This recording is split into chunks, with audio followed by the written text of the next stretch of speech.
आमदार रोहित पवारांनी पोलिसांना दमबाजी करतानाचा एक व्हिडिओ समोर आलाय। कार्यकर्त्याला ताब्यात घेतल्यानंतर थेट पोलीस ठाण्यामध्ये धाव घेत त्यांनी पोलिसांनाच दमदाटी केली आणि यावेळी कार्यकर्ते सुद्धा आक्रमक झाल्याचं दिसून येतंय। आणि रोहित पवार यांचा हा व्हिडिओ आता चांगलाच व्हायरल झालाय। पोलिसांनी त्यांनी दमबाजी केल्याचा हा व्हिडिओ आहे।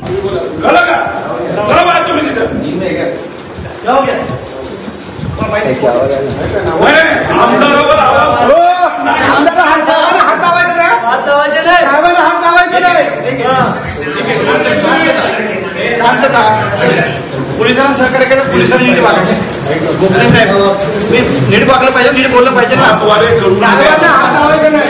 वाटतं काय? आवाज खाली आणि हात